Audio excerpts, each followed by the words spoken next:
we had the farrier last week, I think it was now. And something that made me think about this particular exercise was not all the horses stood there really well and behaved themselves. And then I started thinking, actually, particularly this one, whilst he didn't do anything horrible and nasty, why would he be able to stand with only three legs on the ground when he's done no real work or balance or strengthening work? So it's something that made me realise, and actually your farrier will probably be really grateful for, if at home you practice a three-legged stand with them for a longer than 30 seconds. So when the farrier's doing his job, or her job, when they're doing their job, obviously they need your horse to stand up and balance whilst they are working on their hooves.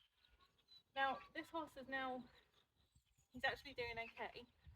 However, if your farrier fidgets or snatches or doesn't particularly stand very well for the farrier, you need to ask yourself, is it because they're just being naughty, or is it that they don't really understand what the farrier is doing, but also they're lacking in strength and balance themselves?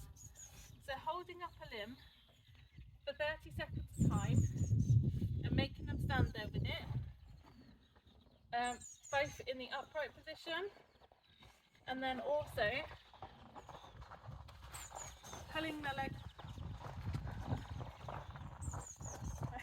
holding the leg for 30 seconds to start with, using front and hind limbs to then assess their strength and their balance. By doing that, alright. So I have an unknown horse come in. Are you right to come in? It's alright to give me just a second.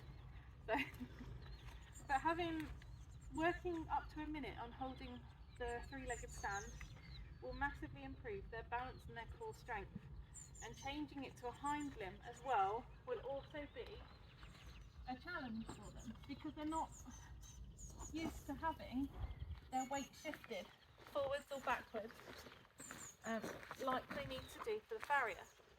So not only will this improve their balance and core strength, but I'm sure your farrier will be grateful the next time he has to come and see your horse and they're able to stand nicely rather than sitting on the farrier or pulling away. So let me know how you get on.